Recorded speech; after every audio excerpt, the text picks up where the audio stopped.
And we start with this top story at 4 o'clock. The prosecution spending the afternoon grilling Colin Gray as he testifies in his own defense in the Apalachee High School shooting trial. The prosecution trying to convince the jury Colin had ample opportunities to take action that could have prevented the shooting, but Colin insists he had no idea his son Colt would do something like this. 11 Alive's Marissa Sarbach has been at that courtroom every day of this trial. Marissa, joining us, we've seen a lot of emotion. We've seen a lot of new evidence. The jury paying very close attention to every moment of this testimony today. Right, they certainly are. And the cross-examination is what we're in the middle of right now. That is being conducted by the DA himself, Brad Smith. He is discussing Colt's extensive behavioral and anger issues with Colin, probing him and continuing to ask questions, saying that Colin was aware of the extent of these issues. Colin is pushing back, saying he really was unaware of the extent of these problems. He makes inquiries about murdering a parent. Correct? Yes, sir. He misses almost 4 months of school. Correct? Yes, sir. And then gets 3 in-school suspensions in less than 3 months. Just a good kid.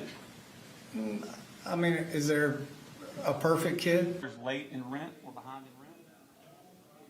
The DA continues drilling Colin about Colt's behavioral issues, including 13 emails he says he exchanged with their first-grade teacher and Colin regarding those brewing behavioral issues. In 6th grade, online searches for the word abuse and the phrase "how to kill your dad." In 7th grade, the DA bringing up the FBI sending law enforcement to the Grays' home after the agency believed Colt threatened to commit a school shooting in an online chat room.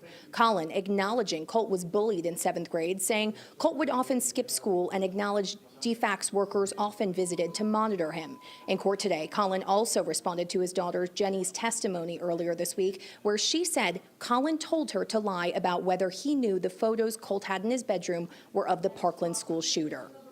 I would never tell her to lie about anything, first of all.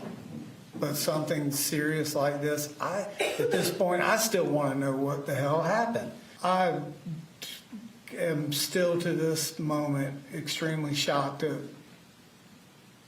I know that's Jenny Gray, that's my daughter. I don't know who that was sitting up here. That's not, she doesn't act like that. She doesn't talk like that. I was shocked at what she said. Now, in direct examination with his attorney earlier today, Colin actually addressed the fact that he says Colt had an appointment scheduled with a counselor for September 5th. That is the day after the shooting. Now, I do want to point out this is the first time we have heard anything like that mentioned by anyone so far in this trial. Live at Barrow County Court, Marissa Sarbach, 11 Alive News. Yeah, really gripping testimony there, Marissa. Thank you for bringing that to us. And this is something we will continue to bring you live coverage from the courtroom as it happens. You can download 11 Alive Plus to your TV to stream the latest updates and the key moments from this trial.